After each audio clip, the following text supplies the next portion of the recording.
"Step away from the property right now," the officer voice commanded. The tone was flat and controlled. Red and blue emergency lights washed over my driveway instantly. They turned ordinary oil stains into long moving shadows. For a second I just stood there frozen. My hand rested on the open garage frame.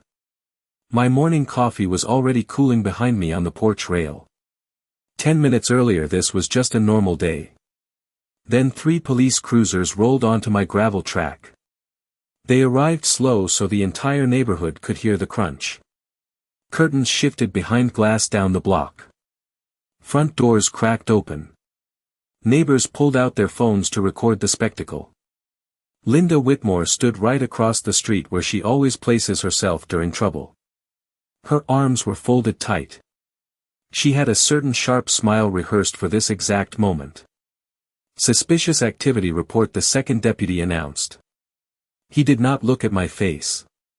He stared past my shoulder straight into my workshop layout. All he saw was a ladder and some old paint cans.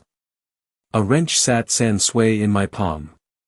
Linda stepped forward in her perfect white Lexus SUV. Her heels clicked hard against the concrete path. "Industrial behavior lowers property values," she barked. She thought this pressure would push me in line. She had no idea her fake rules were about to crash. The door eased open with that familiar slow hinge I had been meaning to oil for weeks, and Rachel stepped out onto the porch like she had all the time in the world, like 3 patrol cars in our driveway was just another Tuesday morning detail she had already accounted for before her first cup of coffee. She wore a plain gray sweatshirt, sleeves pushed up just enough to reveal the faint tan line where her watch usually sat, hair pulled back in that no-nonsense way that somehow made everything feel more controlled, more deliberate. To anyone else, she probably looked like she had just stepped out to check the mail. To me, there was something different in the way her eyes moved, calm but sharp, taking in everything in a single sweep, the officers, the vehicles, Linda standing across the street like she owned the scene. I had seen that look before, just not here, not on this driveway, not with our neighbors watching from behind half-open blinds. "Morning," she said, voice steady, not raised, not rushed, just enough to cut through the tension without adding to it. One of the officers straightened slightly, almost instinctively, like something about her presence shifted the balance in a way he could not quite explain yet. Rachel stepped down onto the concrete, the soft thud of her sneakers barely audible over the low hum of idling engines and radio chatter leaking from a shoulder mic. She did not look at me first. She looked at them. That was always her way. Assess the situation, understand the players, then decide where to stand. I remembered the first time I realized there was more to her job than she let on. It was 2 years ago, back when we were still unpacking boxes in this same garage, cardboard dust floating in the afternoon light, the smell of fresh paint clinging to everything. She had come home late, uniform folded over her arm, not wearing it, never wearing it outside of where she had to, like she preferred the job to stay where it belonged. I had asked her once why she kept things so quiet, why the neighbors only knew her as someone who worked in county administration. She had smiled, not dismissive, just measured, and said, "It is easier when people underestimate you." At the time, I thought it was just about privacy. Standing there now, watching the way those officers subtly shifted their posture without knowing why, I started to understand it was something else entirely. "We received a call about a disturbance," the first officer said, his tone softer than before, less certain, like the script he had started with no longer quite fit the situation in front of him. Rachel nodded once, slow, acknowledging without agreeing, her gaze drifting briefly toward the garage, then back to him. "What kind of disturbance?" she asked, and there was something in the way she said it that made the question feel less like curiosity and more like calibration. Behind them, Linda let out a small, impatient sigh, loud enough to be heard, subtle enough to pretend it was not intentional. "They have been running tools all morning," she said, stepping forward again, reclaiming the spotlight she thought she had secured. "Loud, disruptive, completely against community standards." Rachel finally turned her head toward her, just a slight movement, but it was enough to make Linda pause for half a second, like she had just stepped into a conversation she did not fully control anymore. The breeze picked up, carrying the scent of someone's lawn clippings down the block, mixing with the faint metallic tang from the tools on my workbench. It felt like the whole street was holding its breath, waiting to see which way this would go. Rachel took another step forward, not aggressive, not confrontational, just enough to close the distance between her and the officers, placing herself squarely in the center of whatever this situation had become. "And you decided this required 3 units, she asked, still calm, still even, but now there was an edge beneath it, something you could miss if you were not paying attention. The officer hesitated, just for a fraction of a second, but it was there, that crack in the confidence that had brought them here in the first place. I watched Linda's expression shift again, that smile tightening, like she could feel something slipping but could not yet see what it was. And that was when I realized this was not going to end the way she thought it would. The hesitation hung in the air longer than it should have, subtle but impossible to ignore once you noticed it, like a missed step in a rhythm that had been perfectly controlled just seconds before, and Rachel saw it too because her eyes narrowed just slightly, not in suspicion but in recognition, like she had just confirmed something she already suspected. Linda, on the other hand, leaned forward into that silence, trying to fill it before it could turn into doubt, her heels clicking again as she moved closer, that clipboard tucked under her arm like it gave her authority that could not be questioned. "This has been ongoing," she said, voice tightening just enough to lose that polished sweetness. "I have documented everything, noise violations, unauthorized work, disruption to the community." She gestured toward my garage like it was evidence instead of a place where I spent a few hours fixing things most weekends. The officer closest to her gave a small nod, but it was not the same confident agreement from before, more like he was acknowledging her words without fully committing to them. Rachel shifted her weight, crossing her arms loosely, not defensive, just settled, like she was planting herself exactly where she needed to be. "Do you have a copy of those reports?" she asked, and there it was again, that calm tone that somehow made simple questions feel heavier than they should. Linda blinked, just once, caught off guard by the request, then quickly recovered, flipping open her clipboard with a sharp snap that echoed down the driveway. Papers rustled, a stack of printed complaints, timestamps, photos taken from angles that made everything look worse than it was. "I take my responsibilities seriously," Linda said, holding the papers out like they were proof of something undeniable. Rachel did not reach for them right away. Instead, she looked past Linda, down the street, where more neighbors had started gathering in small clusters, pretending to check their mail or walk their dogs while their attention stayed locked on us. The low murmur of their voices blended with the distant whir of a lawn mower somewhere 2 houses over, creating this strange, almost normal backdrop to something that felt anything but. I could feel the weight of all those eyes, the quiet judgment, the curiosity, the expectation that this would turn into something worth talking about later. Rachel finally took the papers, flipping through them slowly, her fingers moving with deliberate care, like she was not just reading but measuring, comparing, building a picture piece by piece. "These timestamps," she said after a moment, tapping one page lightly, "they are all within the same hour." Linda's chin lifted slightly, defensive now, like she had been challenged in a way she did not expect. "Yes, that is when the disturbances occur," she replied quickly. Rachel nodded again, but this time there was a faint hint of something else in her expression, something sharper, more focused. "And you called emergency services based on this?" she asked, her eyes lifting from the paper to meet Linda's directly. The officer shifted again, the radio on his shoulder crackling softly with a dispatch call that he did not respond to right away, like he was suddenly more interested in how this conversation was unfolding. Linda's smile faltered for just a second, barely noticeable, but enough. "I called because the situation was escalating," she said, but the confidence from earlier was thinner now, stretched just enough to show where it might break. Rachel handed the papers back without comment, letting them rest against Linda's outstretched hand instead of placing them firmly, a small detail that somehow made the exchange feel less equal than it had started. "I see," Rachel said, and the words were simple, but they carried weight now, like they meant more than they sounded. The breeze shifted again, carrying the faint scent of someone grilling down the block, mixing with the exhaust from the patrol cars, and for a moment everything felt strangely still, like the entire street was waiting for the next move. Linda adjusted her stance, shoulders tightening, eyes flicking briefly toward the officers as if checking whether they were still on her side. They did not move. They did not speak. And that silence said more than anything else could have. Rachel took a small step closer, closing the gap just enough to make it clear she was not stepping back from this, and for the first time since this started, Linda looked uncertain about what she had set in motion. I could see it now, that tiny crack forming beneath all that confidence, the realization that this situation was not following the script she had written in her head. And something about the way Rachel was standing there told me she was about to find out exactly how far off she had been. The shift was almost invisible, but once it started, it did not stop, like a slow crack spreading through glass that had been under pressure for too long, and Rachel did not rush it, did not force anything, she just let the moment stretch until the weight of it settled exactly where it needed to.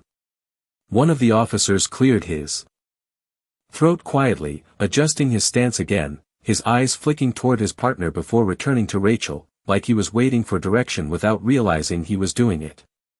Linda caught that too, and her posture changed, shoulders pulling back, chin lifting higher, like she could reclaim control just by standing taller. "This is getting unnecessary," she said, voice sharper now, the sweetness gone completely, replaced with something more brittle. "I made a legitimate report.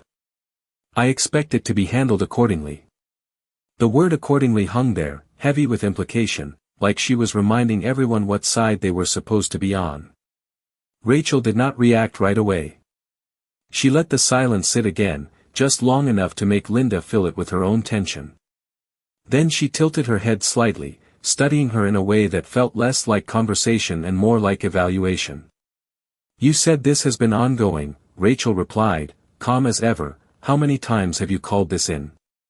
Linda hesitated, just for a fraction of a second, but it was enough. "That is not relevant," she said quickly, brushing it off with a small wave of her hand. Rachel's eyes did not leave hers.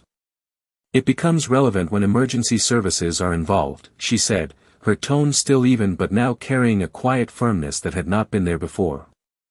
The officer nearest to them shifted again, his radio giving off a short burst of static, and this time he reached up to adjust it, more out of habit than necessity, like he needed something to do with his hands while the conversation moved in a direction he had not expected. I could feel the temperature of the moment changing, not physically, but in that subtle way where everything sharpens, every sound becomes clearer, every movement more noticeable. The hum of the engines, the rustle of leaves, even the faint click of Linda's nails against her clipboard as she tightened her grip. "I am trying to maintain standards," Linda insisted, her voice rising just enough to carry to the neighbors who were now openly watching, no longer pretending they were not involved. "That is my responsibility." Rachel nodded once, acknowledging the statement. Without agreeing to it, and then took a slow breath, like she was deciding exactly how far to let this go. "Standards are one thing," she said, "calling in multiple units for a non-emergency is another." The officer on the far side of the driveway shifted his weight, his boots scraping lightly against the gravel, and for the first time since they arrived, he looked directly at Linda instead of me. That look was not accusatory, not yet, but it was no longer neutral either. Linda noticed it immediately. Her confidence flickered again, just a brief interruption in the performance she had been maintaining since the sirens first echoed down the street. "I felt threatened," she said, the words coming out quicker now, less polished, like she was reaching for something that would justify everything all at once. Rachel's expression did not change, but something behind her eyes did, something sharper, more focused. "Threatened by what, exactly?" she asked. Linda opened her mouth, then paused, her gaze darting briefly toward my garage, the tools, the open door, the completely ordinary scene that had somehow been turned into this. The noise, the disruption, she trailed off, and for a moment there was nothing there to finish the sentence. The officer closest to her exhaled slowly, not loud, but enough to be heard in the quiet. It was the kind of sound that carried realization with it, the kind that said something was not lining up the way it should. Rachel took one more step forward, closing the distance just enough that there was no confusion about who was leading this now. "Ma'am," she said, her voice still calm but now unmistakably firm, "misusing emergency services is a serious matter." The words landed differently than anything she had said so far, not louder, not harsher, but heavier, like they carried consequences that had not been part of Linda's plan. The neighbors went quiet, even the distant lawn mower seemed to fade, like the entire street was leaning in to catch what would come next. Linda's grip on her clipboard tightened again, her knuckles widening just slightly, and for the first time since this started, she did not have an immediate response ready. I watched her search for it, watched the certainty she had walked in with start to unravel piece by piece, and something told me she was only just beginning to understand the position she had put herself in. The word serious did not echo, but it lingered, settling into the space between them like something that could not be ignored once it was said, and Linda felt it because her posture stiffened, her shoulders tightening as if bracing against something she could not yet see. "I did what anyone would do," she replied, her voice sharper now, a little louder, like volume alone might bring the moment back under her control. There were violations, repeated ones, and no one else was addressing them. She gestured again toward my garage, toward the open door, the neatly stacked tools, the ladder leaning against the wall, all of it suddenly framed like evidence in a case that did not exist. Rachel followed the gesture briefly, her eyes scanning the same space, but instead of finding fault, she seemed to be confirming the opposite, like each detail only reinforced what she already knew. "And before calling this in," Rachel said slowly, turning her attention back to Linda, "did you attempt any direct resolution?" Linda hesitated again, the pause longer this time, more noticeable, and the neighbors watching from the sidewalks shifted slightly, the quiet murmur rising just enough to carry curiosity through the air. "That is not required," Linda answered, but the confidence in her voice was thinner now, stretched over something uncertain. Rachel nodded once, acknowledging the answer without accepting it, her arms still loosely crossed, her stance unchanged. "No," she said, "but it is usually the first step." One of the officers shifted again, his boots scraping softly against the gravel, and this time he glanced toward his partner with a look that was no longer neutral, no longer procedural, but questioning. The dynamic had changed, and everyone could feel it, even if they could not explain why. Linda's eyes flicked toward them, catching that shift, and for the first time since this began, there was something close to urgency in the way she spoke. "Are you just going to stand there?" she said, her voice tightening, the polished tone slipping further. "This is exactly the kind of behavior we are trying to prevent in this community." The officer nearest her straightened slightly, but he did not step forward, did not move toward me, did not reach for anything. Instead, he looked back at Rachel, like he was waiting for something he could not quite name.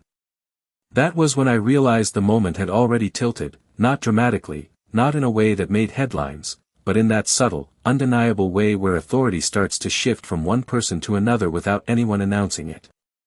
Rachel uncrossed her arms then, letting them fall naturally at her sides, a small movement that somehow carried more weight than anything else she had done so far.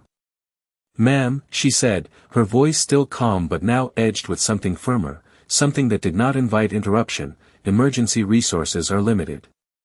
When they are used, it needs to be for situations that require them." Linda let out a short, incredulous breath, shaking her head slightly as if she could not believe what she was hearing. "So now I am the problem?" she asked, her voice rising just enough to carry across the street, pulling the attention of every neighbor still watching. Rachel did not react to the volume, did not mirror it, did not escalate. She simply held her ground, her gaze steady, her posture unchanged. "I am saying," Rachel replied, "that the situation you described does not match the response that was initiated." The words were precise, measured, leaving no room for interpretation. The officer on the far side of the driveway shifted again, this time taking a small step back, creating space where there had been tension just moments before. It was not a retreat, not exactly, but it was not an advance either. It was something in between, something that suggested reevaluation. Linda saw it, and her grip on the clipboard tightened again, the papers inside crinkling softly under the pressure. "This is unacceptable," she said, but the certainty was gone now, replaced with something closer to frustration. "I will be reporting this." Rachel tilted her head slightly.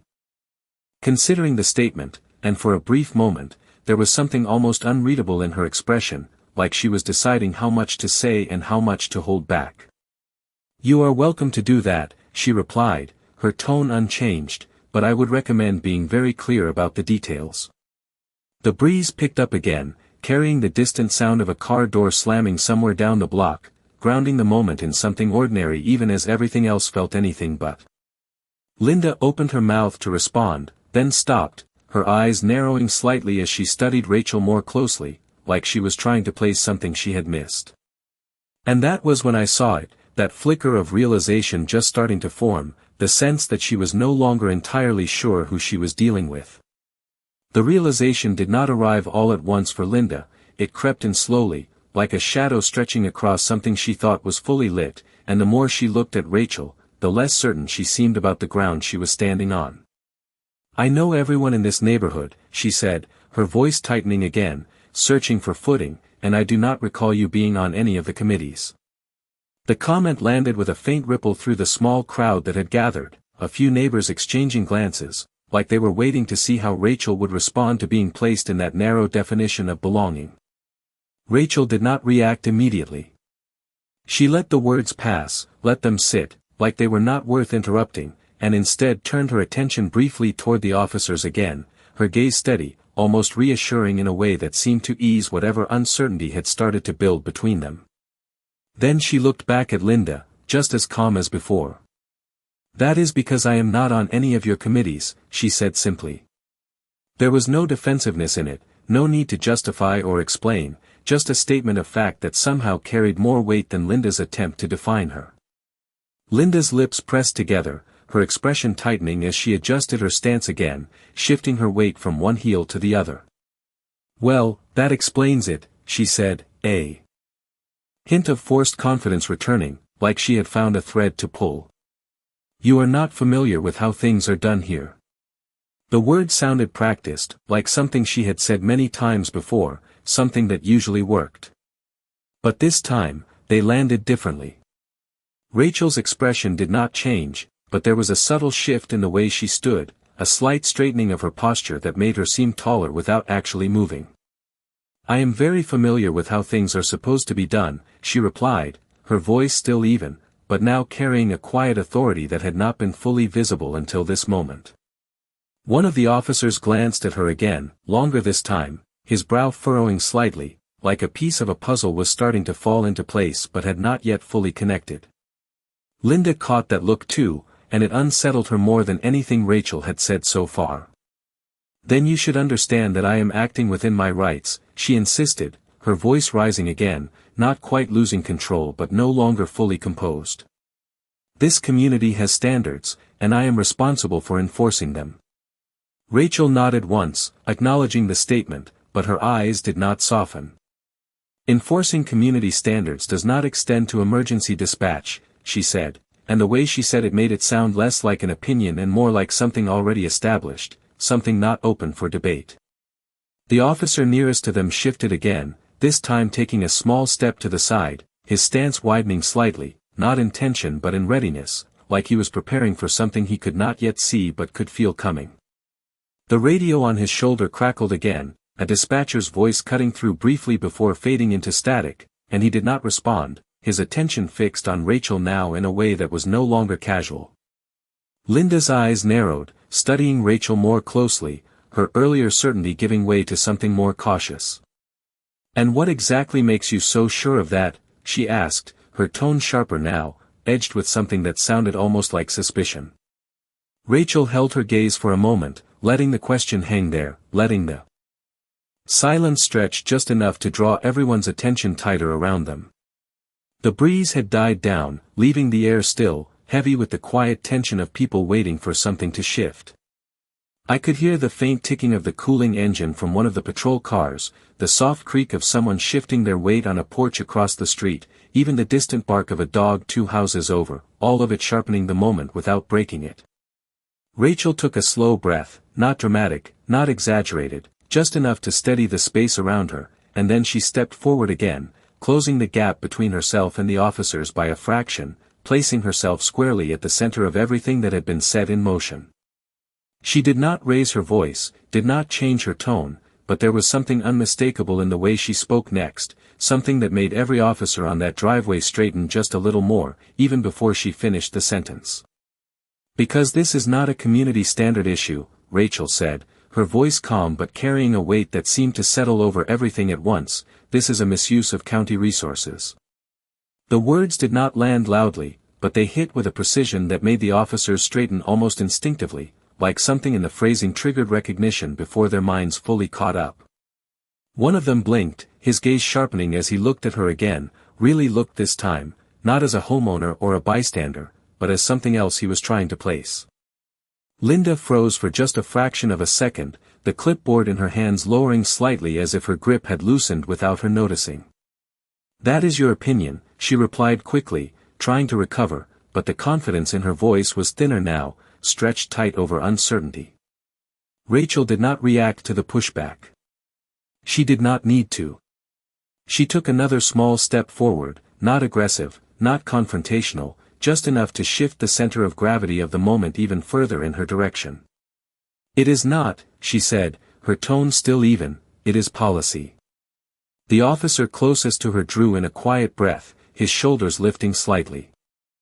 Before settling again, and then he glanced toward his partner, a silent exchange passing between them that did not need words. Linda noticed it immediately. Her eyes darted between them, searching for the control she had moments ago, the authority she thought she held when those patrol cars first rolled in.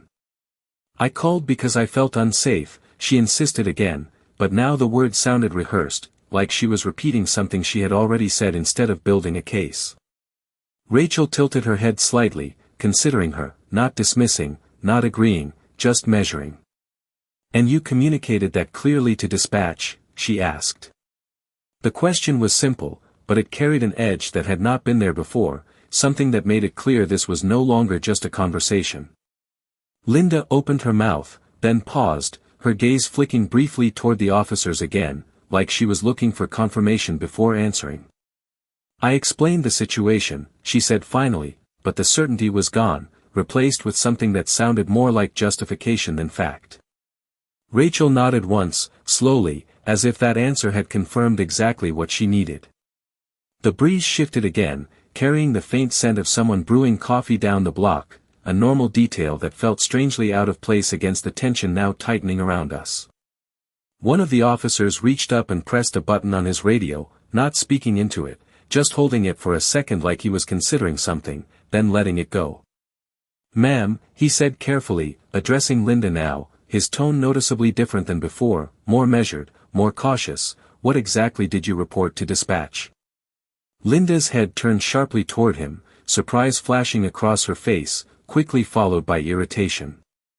"I told them there was a disturbance," she said, her voice tightening again, that there was disruptive activity that needed to be addressed. The officer nodded slightly, but it was not agreement, not approval, just acknowledgement. "Did you indicate any immediate threat?" he asked. The question hung there, heavier than the last, and for a moment, Linda did not answer. The silence stretched, pulling. The attention of every neighbor still watching, every small movement in the background fading into something distant and unimportant. Rachel did not move, did not speak, she simply watched, her expression steady, her presence anchoring the moment in a way that made it impossible to ignore. Linda shifted her weight again, the heel of her shoe clicking against the pavement in a sharp, isolated sound.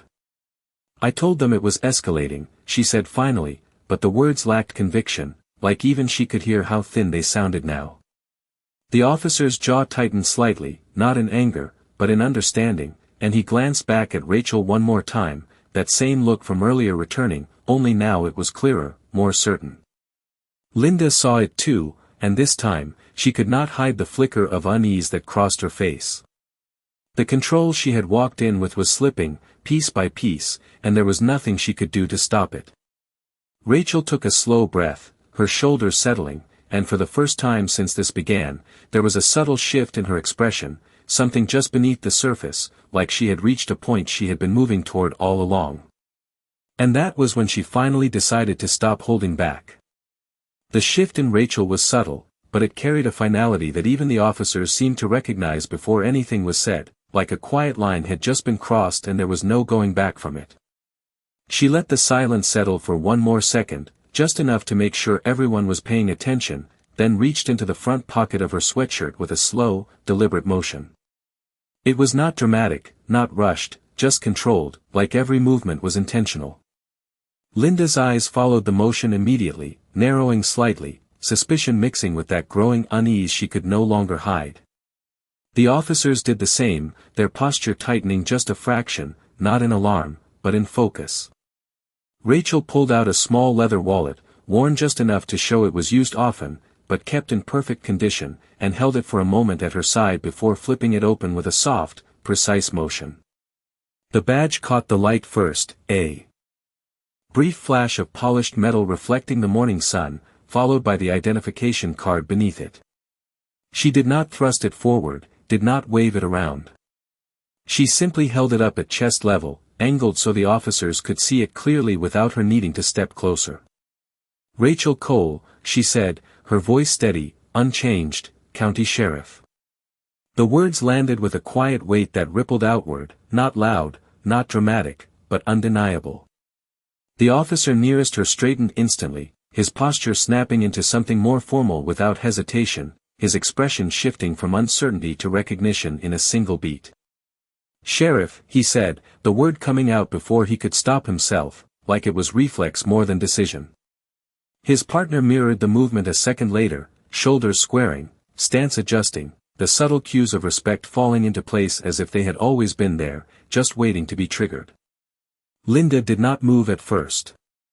She stood there, the clipboard still in her hands, her expression frozen in that exact moment between disbelief and understanding, like her mind was trying to process what she was seeing and failing to keep up.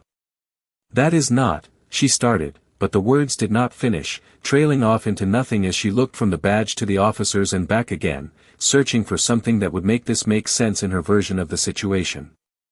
Rachel closed the wallet with the same calm precision she had opened it, slipping it back into her pocket like it was just another part of the morning routine. "Dispatch logs all calls," she continued, her tone unchanged, but now carrying a clarity that cut through any remaining confusion.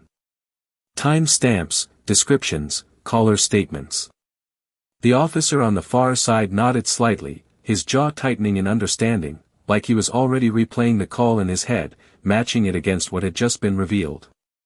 Linda's grip on the clipboard loosened, the papers inside shifting slightly as her fingers adjusted, and for the first time since this began, she took a small step back without realizing it. "I was just trying to," she said, her voice quieter now, the sharp edges gone, replaced with something that sounded uncertain, unfinished. Rachel did not interrupt her. She let the words hang there, incomplete, like they were not enough to carry any weight anymore.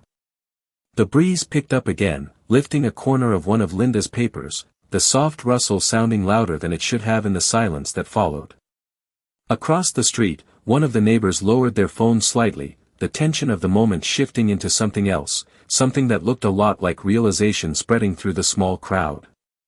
The officer closest to Linda shifted his stance again, but this time it was not toward me, not toward the garage, it was toward her, just a slight turn of his shoulders that changed the direction of the entire scene. "Ma'am," he said carefully, his tone respectful but firm, "we need to clarify the details of your call." Linda looked at him, then at Rachel again, her earlier certainty gone completely now, replaced with something that bordered on disbelief.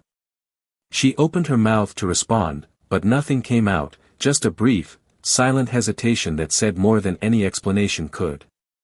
Rachel stood still, her posture relaxed, her expression composed, not pressing, not escalating, just present in a way that made it clear she did not need to do anything more for the situation to resolve itself. The sound of a distant car passing at the end of the street broke the stillness for a moment, grounding everything in something normal again, but the shift had already happened, and there was no undoing it. Linda glanced around, taking in the officers, the neighbors, the entire scene that had turned in a direction she had not anticipated, and for the first time, she looked like someone who understood exactly how far she had misjudged it. The word sheriff did not echo, but it settled into everything like gravity, shifting the weight of the moment in a way that could not be undone, and you could see it in the way the officers adjusted without being told, their posture aligning, their attention narrowing with a clarity that had not been there before. "Ma'am," the lead officer said again, this time more deliberate, more formal, his tone no longer carrying even a hint of uncertainty. "We need to understand exactly what was reported." He stepped slightly closer to Linda, not aggressively, not confrontational, but with a purpose that made it clear the direction of this conversation had changed. Linda swallowed, the motion small but visible, her eyes flicking between him and Rachel like she was trying to find an exit that was no longer there. "I already explained," she said, but the words came out softer now, less certain, like they had lost their footing somewhere along the way. The officer nodded once, not dismissing her, but not accepting the answer either.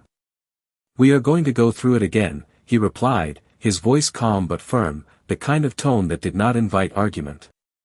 Behind him, his partner shifted position, moving just enough to create space between Linda and the rest of the driveway, not isolating her, but redefining where everyone stood. The subtlety of it made it even more noticeable.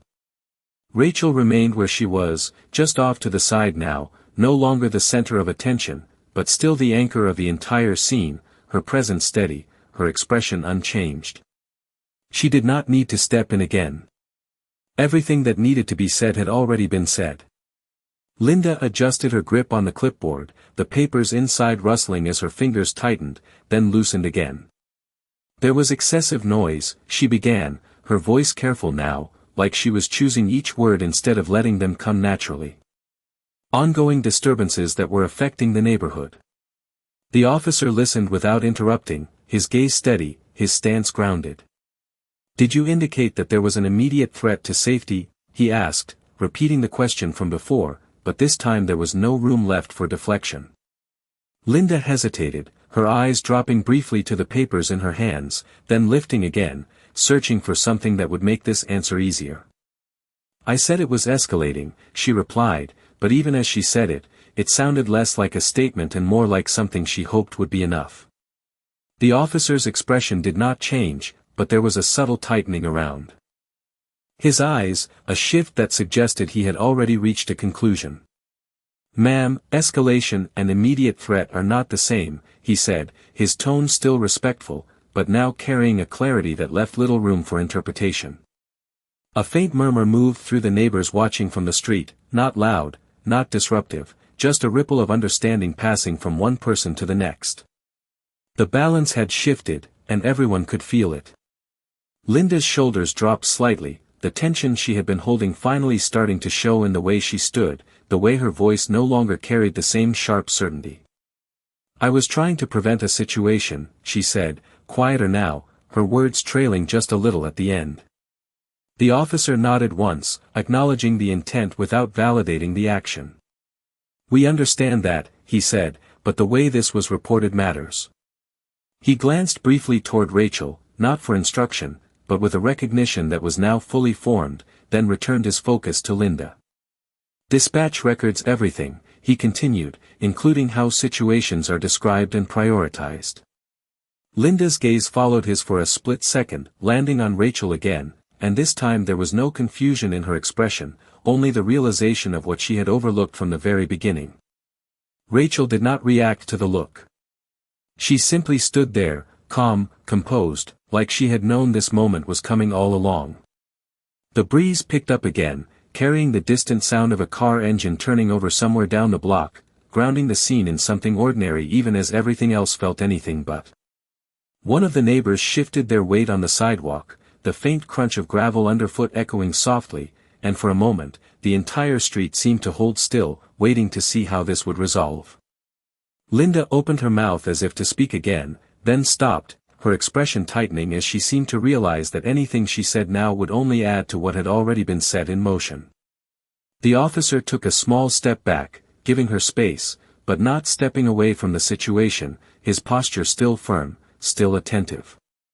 Rachel glanced toward me briefly, just a quick look, not to check in, not to reassure, but something else, something quieter, like she was confirming that everything was unfolding exactly as it should. And in that moment, it became clear this was not where it ended. The air did not relax after that realization, it tightened, like something invisible had just been drawn into focus and no one could look away from it anymore, and even the small, ordinary sounds of the neighborhood seemed sharper now, the hum of an air conditioner down the block, the faint chirp of birds overhead, all of it framing the moment in a way that made it feel more deliberate. The lead officer shifted his stance again, squaring his shoulders as he looked directly at Linda, no longer glancing between her and Rachel, no longer balancing two sides of a situation that had already begun to resolve itself.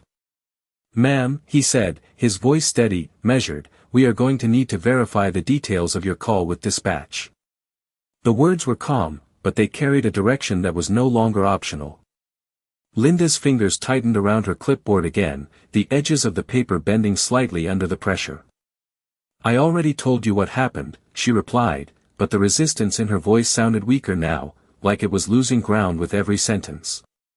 The officer nodded once, not dismissing her, but not accepting the statement as final either.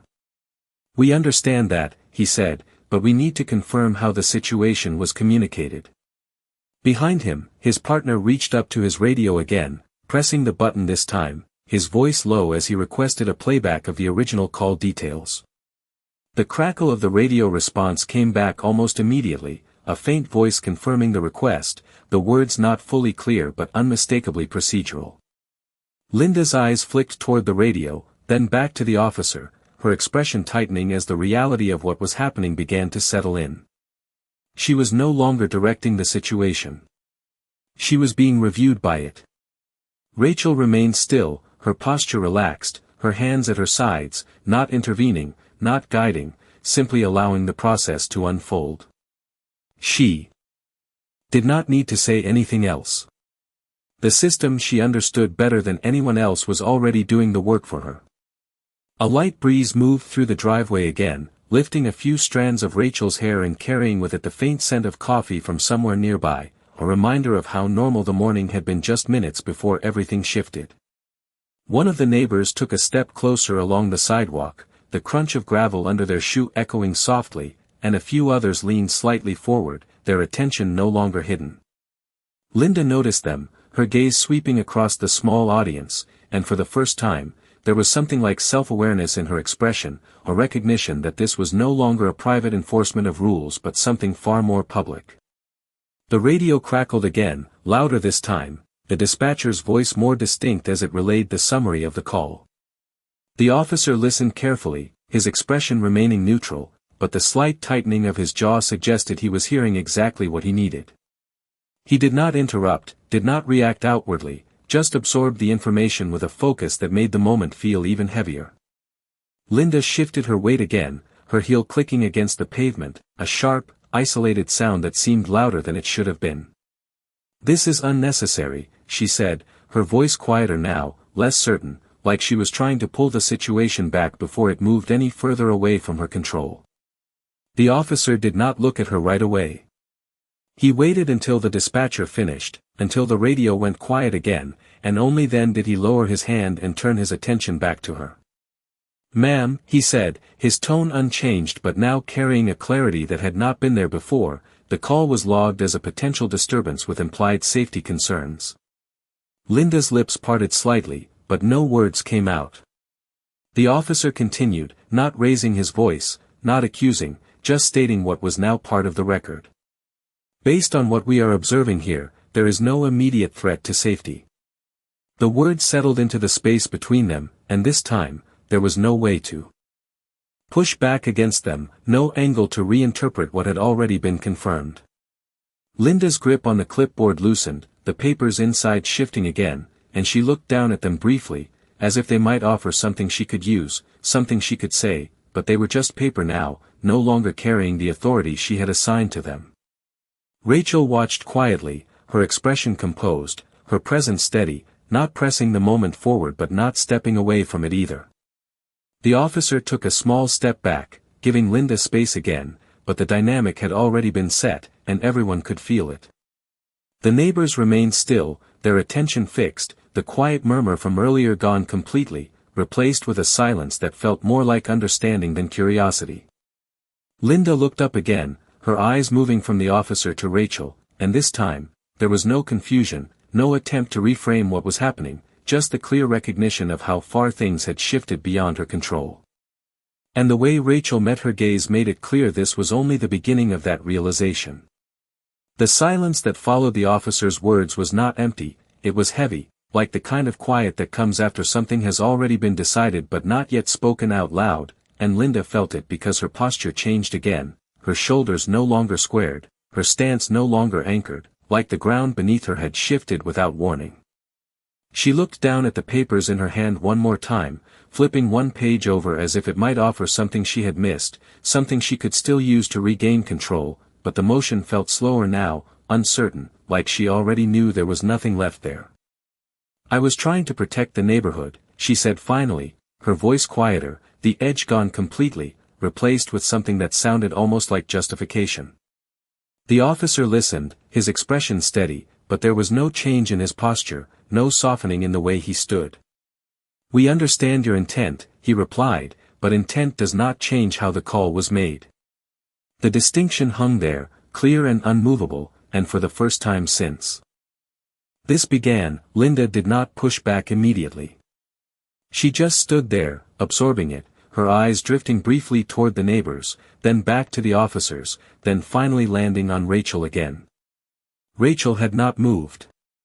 She had not stepped forward, had not raised her voice, had not taken over the situation in any visible way. She simply stood there, calm and composed, letting everything unfold exactly as it should.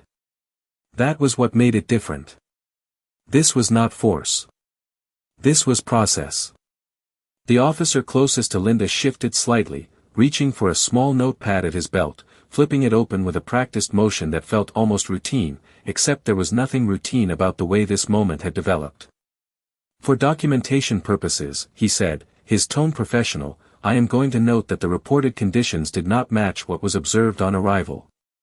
Linda's head lifted slightly at that, her eyes narrowing just a fraction, like she was trying to understand what that meant beyond the words themselves. "Is that necessary?" she asked, the question coming out softer than anything she had said so far. The officer did not hesitate.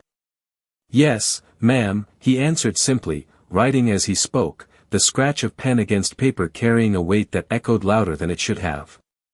Each word he wrote felt like it was anchoring the situation in something official, something that could not be undone or reinterpreted later. Behind him, his partner stood quietly, his attention still on Rachel, but now there was something else in his expression, something closer to respect than curiosity. The dynamic had fully shifted, and there was no mistaking it anymore. Linda shifted her weight again, her heel clicking softly against the pavement, but this time the sound did not carry the same sharp confidence it had earlier. It sounded smaller now, contained. "I did not realize it would be taken that seriously," she said, her voice dropping slightly, like she was speaking more to herself than to anyone else. The officer paused his writing for just a moment, glancing up at her, not unkindly, but with a clarity that did not soften the situation. "Emergency calls are always taken."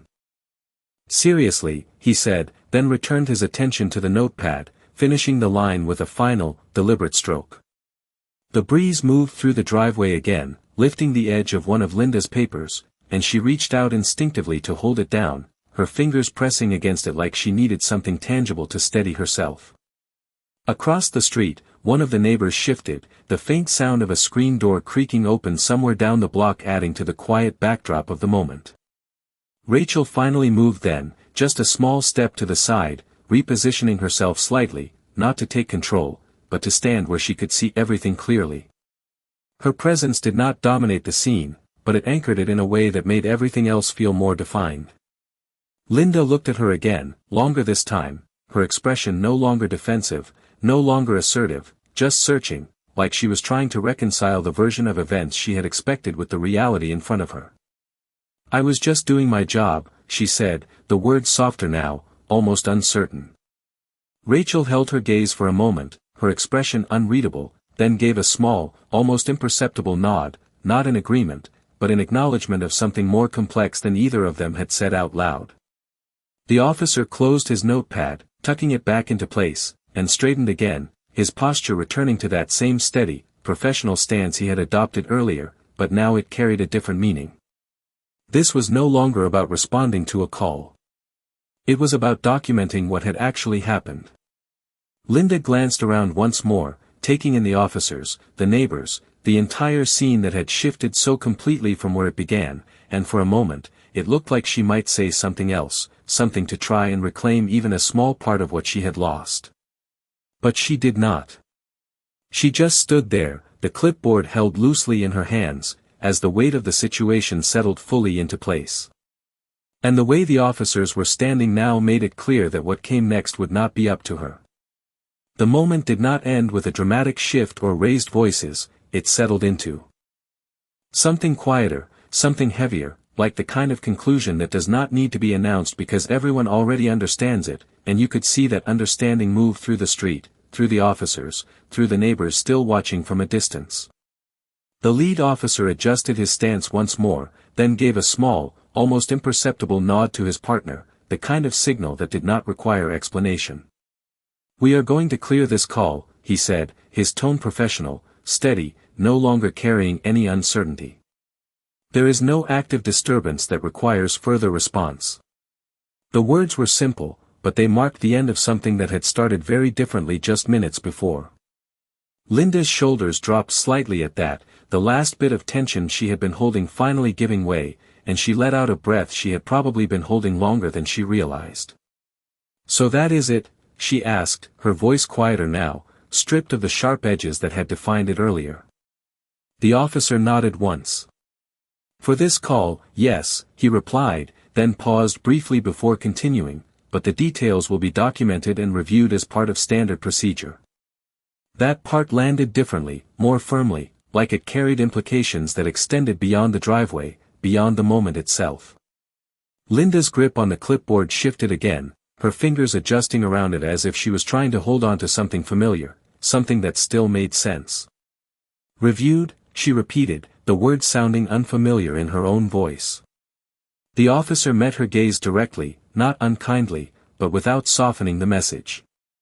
"Calls that involve emergency response are subject to review," he said, "especially when the reported conditions do not align with what is observed." The explanation was clear, direct, leaving little room for interpretation. Rachel remained where she was, her posture unchanged, her expression calm, not pressing the situation forward, not stepping away from it either, simply allowing it to resolve on its own terms. That was what made it final. There was nothing left to argue, nothing left to escalate. The process had taken over. Completely. One of the officers turned slightly, glancing toward the patrol cars, then back to the driveway, as if confirming everything was in order before stepping away. The low hum of the engine seemed louder now, more noticeable, like the scene was beginning to return to something normal again. Across the street, one of the neighbors shifted, lowering their phone, the tension in their posture easing just a little, and a quiet murmur began to return, softer this time, more reflective than curious. Linda looked around, taking in the officers, the neighbors, the entire situation that had unfolded in a way she had not anticipated, and for a moment, she seemed smaller somehow, not physically, but in the way she carried herself, like the certainty that had defined her earlier had been replaced with something else entirely. "I was just trying to maintain standards," she said again, but this time it sounded more like a statement to herself than a defense to anyone else. Rachel's gaze softened just slightly, not in agreement, but in acknowledgement, and she gave a small nod, the kind that recognized the intention without validating the outcome. The officer closest to Linda shifted his weight again, then gave a brief, polite nod. "We understand," he said, "but there are proper channels for addressing those concerns." The words were not harsh, not accusatory, but they carried a finality that made it clear the conversation had reached its end. He stepped back then, creating space, signaling without words that there was nothing more to be done here. The other officers followed suit, their movements coordinated but unhurried, like they were returning to routine after something that had briefly taken them out of it. The radios crackled softly again, dispatch voices filtering through, pulling their attention back to whatever came next beyond this street. Linda remained where she was, the clipboard still in her hands, but now it hung loosely at her side, no longer held with the same tight control as before. She glanced at Rachel one more time, her expression difficult to read, something between confusion and realization, like she was still trying to reconcile how the situation had shifted so completely. Rachel met her gaze for a moment, calm, composed, then simply turned slightly, her attention moving back toward the house, toward the normal rhythm of the morning that had been interrupted. The officers began to move toward their vehicles, the crunch of gravel under their boots sounding softer now, less urgent, and the red and blue lights that had painted the driveway earlier felt less intense, less commanding. The street was already beginning to return to its usual pace, the ordinary sounds of the neighborhood filling back in around the edges of what had just happened. Linda stood there for another second, then adjusted her grip on the clipboard, straightening the papers inside as if trying to restore some sense of order, before taking a small step back toward the sidewalk. And for the first time since the sirens had arrived, it felt like the moment was truly over, even though something about it still had not fully settled. The patrol cars rolled out one by one, tires crunching over gravel with a slower rhythm than when they arrived, the urgency gone, replaced with something measured, almost routine, and as the last set of red and blue lights faded at the end of the street, the color drained from the driveway, leaving everything looking exactly the way it had before, only it did not feel the same anymore. The air shifted back into something ordinary, but there was a residue to it, a quiet awareness that lingered in the way neighbors stood a little longer than usual, in the way conversation started and stopped as people processed what they had just witnessed. Across the street, someone finally closed their front door, the soft click echoing just enough to mark the transition back to normal, but even that normal felt slightly altered.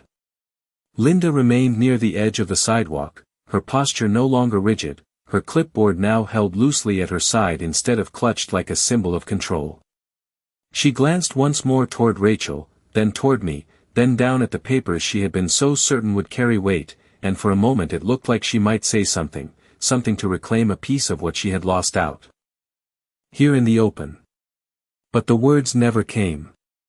She turned instead, her steps slower now, more deliberate, the sharp click of her heels softer against the pavement as she walked back toward her house. The door closed behind her with a muted thud, and just like that, the center of the storm disappeared.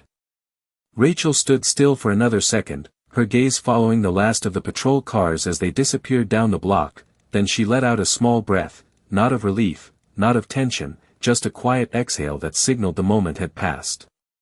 She turned slightly, stepping back toward the porch, her movements unhurried, like nothing about this needed to be rushed anymore. I stayed where I was for a moment, looking out over the street, noticing the small details that had been drowned out earlier, the faint hum of a lawn mower starting up again 2 houses over, the rustle of leaves in the breeze, the distant sound of a car radio drifting through an open window. Everything had returned to normal, but it carried a different weight now, like the street itself had learned something it would not forget. Rachel paused at the bottom step, glancing back at me with that same calm expression she had held the entire time, and for a second, there was something almost amused in her eyes, not at Linda, not at the situation, but at how predictable it had all been. "You left your coffee out," she said, her tone light, as if that was the only thing worth mentioning after everything that had just happened. I looked over at the porch railing where the mug still sat, untouched, a thin layer of steam no longer rising from it. "Figures," I said, stepping forward to grab it, the ceramic warm but no longer hot. The taste was slightly bitter now, but familiar, grounding, like the rest of the morning was finally catching up to itself. Rachel stepped inside, the door opening with that same quiet creak, and I followed a moment later, glancing once more down the street before stepping over the threshold. From inside, the house felt exactly the same as it always had, the faint scent of coffee lingering in the air, the quiet hum of the refrigerator in the kitchen, the small, ordinary sounds that made everything feel settled again. Rachel moved toward the counter, setting her keys down with a soft clink, then leaned lightly against it, her posture relaxed in a way that had not changed from the moment she stepped outside. "She is going to think twice next time," I said, taking another sip of the coffee, letting the bitterness settle. Rachel shook her head slightly, a faint smile touching the corner of her mouth. "It is not about thinking twice," she replied, her voice calm, measured, the same steady tone she had carried through the entire morning. It is about understanding how things actually work. I nodded slowly, the weight of that settling in, not as a warning, not as a lesson, but as something simpler, something more grounded in reality than anything Linda had tried to enforce. Outside, the street continued on, unchanged on the surface, but quieter in a way that felt intentional, like everyone had seen enough for one morning. And as I set the empty mug down on the counter, I realized that sometimes the loudest kind of justice is the kind that never raises its voice.